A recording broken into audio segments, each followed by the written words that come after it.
नमस्ते बच्चों, special author Kabirdas के जो पेपर के अगले अध्याय को लेकर मैं आ गई हूँ और अगला अध्याय जो है कवि कबीर है। इसके पहले हमने क्रांतिकारी कबीर देख चुके हैं और समाज सुधारक कबीर भी देख चुके हैं। तो आगे हम देखेंगे कवि के रूप में कबीर किस प्रकार है। तो कवि कबीर,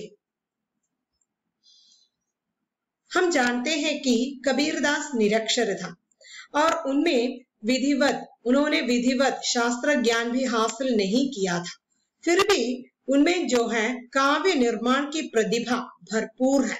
तो उनकी राय में काव्य रचना करने के लिए बड़ी बड़ी उपाधियों की आवश्यकता नहीं है। जो काव्य रचना करने की शक्ति तो ईश्वर प्रदत्त शक्ति है। बिना किसी ज्ञान के, बिना शिक्षा के वो एक महान कवि बन गए हैं।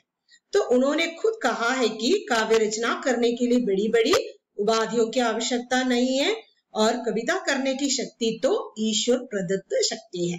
उस ईश्वर प्रदत्त शक्ति के माध्यम से उन्होंने हिंदी साहित्य को कविता के माध्यम से झकझोर कर डाला है।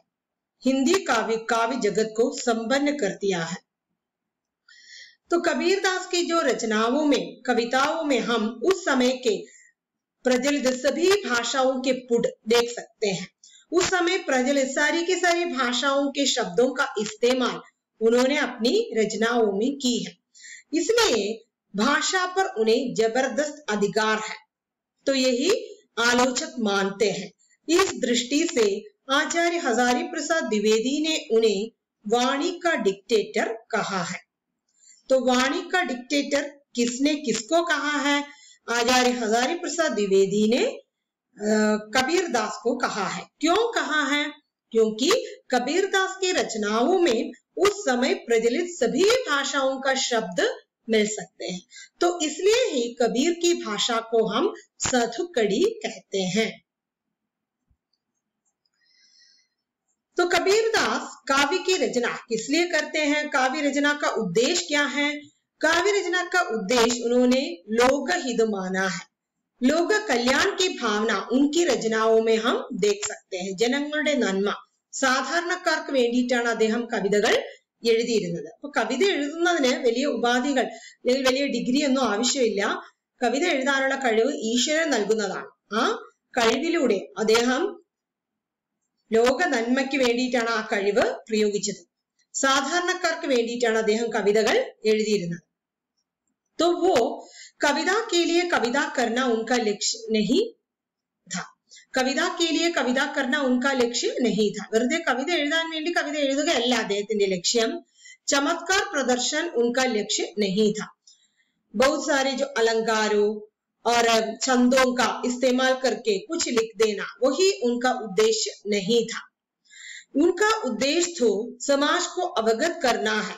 जो सामाजिक विद्रूपताएं उस समय दिखाई देता है, उन सामाजिक विद्रूपताओं की ओर जनता का ध्यान आकर्षित करना ही उनका एकमात्र लक्ष्य था। इसके लिए एक औजार के रूप में उन्होंने काव्य को स्वीकार किया, काव्य रचना को स्वीकार किया।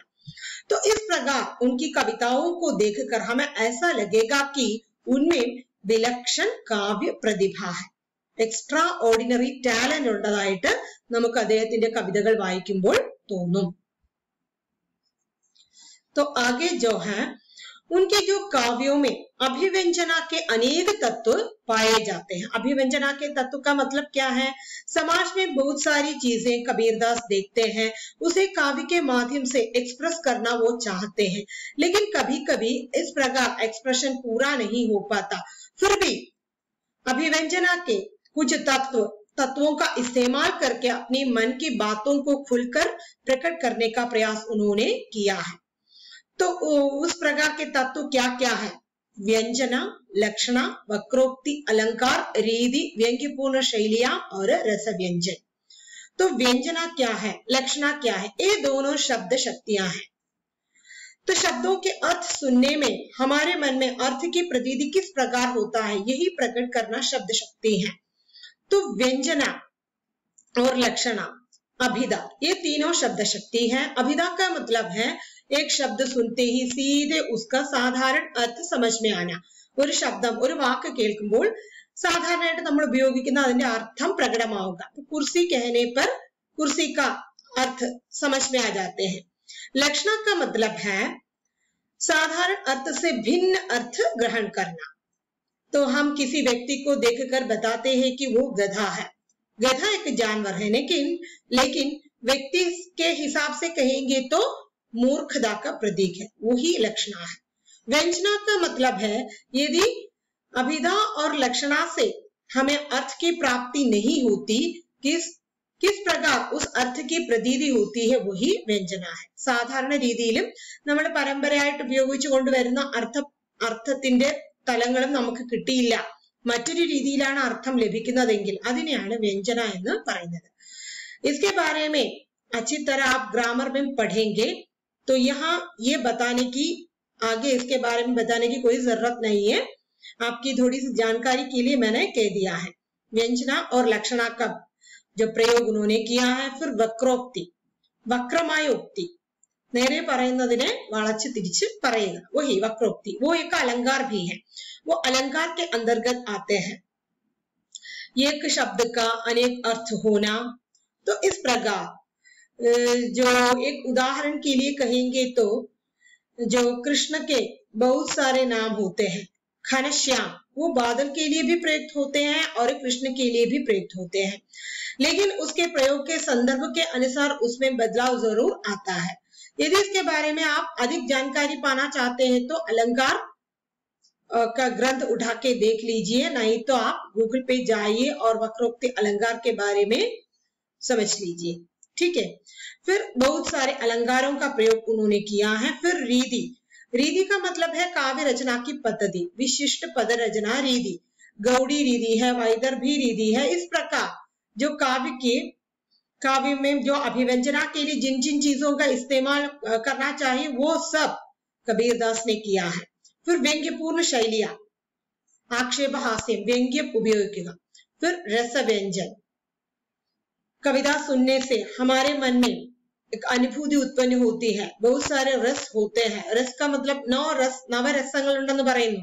उस रस की अभिव्यंजना भी उनकी कविताओं में हम प्राप्त कर सकते हैं. तो अभिव्यंजना के अनेक तत्व उनके कविताओं में है. वो क्या क्या है? व्यंजना, लक्षणा, वक्रोक्ति, अलंकार, रीति, व्यंग्यपूर्ण शैलियां और रस व्यंजन.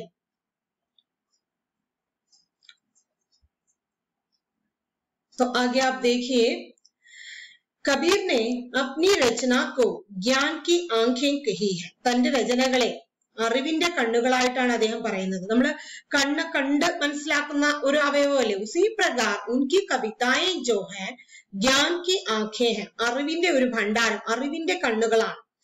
तो उसका वर्णन करते हुए उन्होंने एक दोहे लिखे हैं. साखी आंखी ज्ञान की, समझ देखी मन माही, बिनु साखी संसार का झगड़ा छूटत नाही. तो इसके जो अर्थ के बारे में भी उन्होंने बताया है. कबीर ने दुनिया को जानने और समझने के लिए ज्ञान का मार्ग धारण करने को कहा. तो ज्ञान का मार्ग किस लिए धारण करने को कहा? दुनिया को जानने और समझने के लिए. अज्ञता से ही मतभेद व झगड़ा होता है. अज्ञता से ही मतभेद व झगड़े का कारण अज्ञता ही है. तो अज्ञता मिट जाए तो संसार में झगड़ा खत्म हो जाएगा. तो इसलिए कबीरदास बताते हैं अज्ञान നമ്മുടെ അറിവില്ലായ്മയാണ് എല്ലാ പ്രശ്നങ്ങൾക്കും കാരണം. അറിവില്ലായ്മ ഇല്ലാതായി കഴിഞ്ഞാൽ ലോകത്ത് മറ്റൊരു പ്രശ്നം ഉണ്ടാവില്ല. അറിവാണ് ഏറ്റവും പ്രധാനമെന്ന് കബീർദാസ് പറയുന്നു. इसलिए वो अपनी साखी को आंखी ज्ञान की, അറിവിന്റെ കണ്ണുകൾ എന്ന് പറയുന്നു.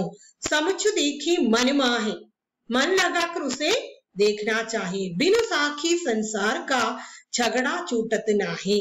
इस प्रकार जो ज्ञान, അറിവാകുന്ന സാക്ഷി, കവിതകൾ മനസ്സിലായില്ലെങ്കിൽ അല്ലെങ്കിൽ അറിവ് ഇല്ലെങ്കിൽ झगड़ा छूटत नाही, झगड़ा संसार में जो झगड़ा है वो नष्ट नहीं, खत्म नहीं हो जाएगा.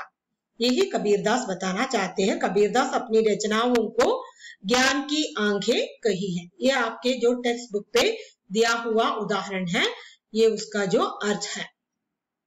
तो आगे आप देखिए,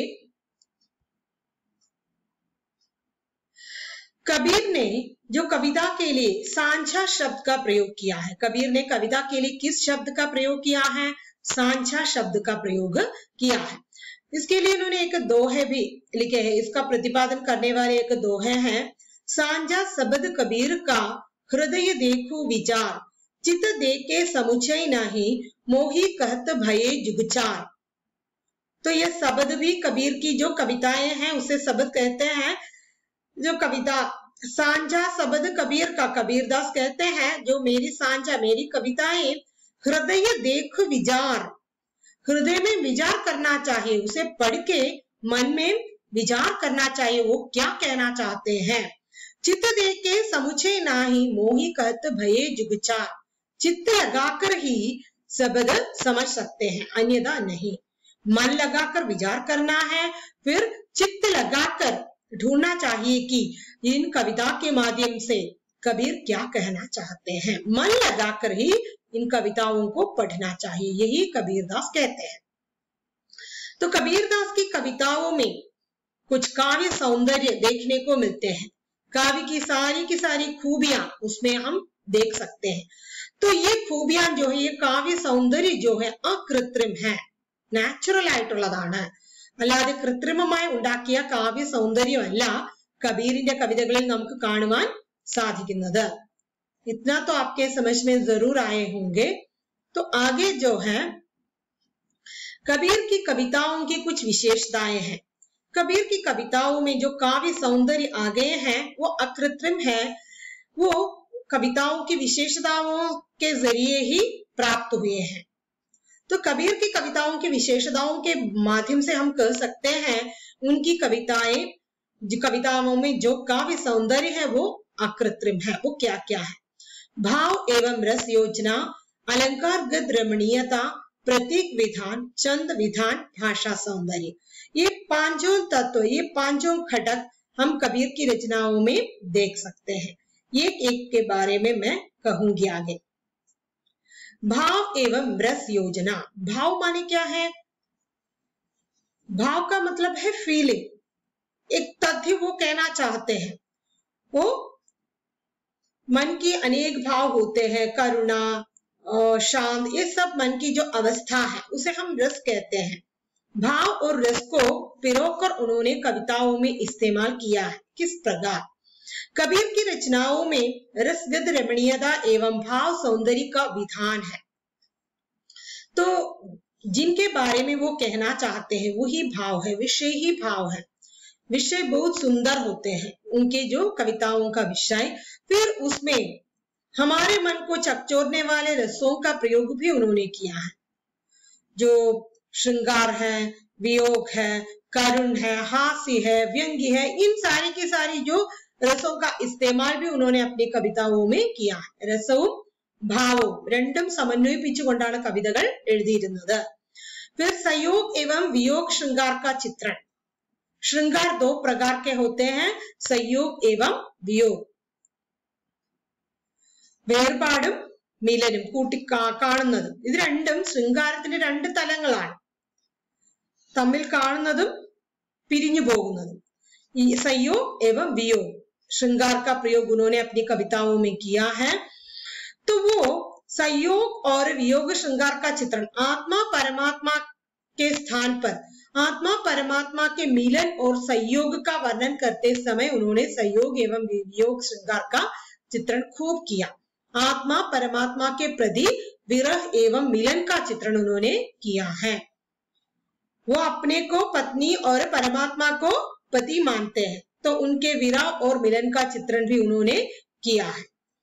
विरह के अंग शीर्षक में उनकी इस विरह संबंधी कविताएं उसमें संकलित है। किसमें संकलित है? विरह के अंग शीर्षक संकलन में, शीर्षक संकलन में उनकी विरह संबंधी कविताएं संकलित है। तो कबीर की कविताओं में जो काव्य सौंदर्य है वो अकृत्रिम है।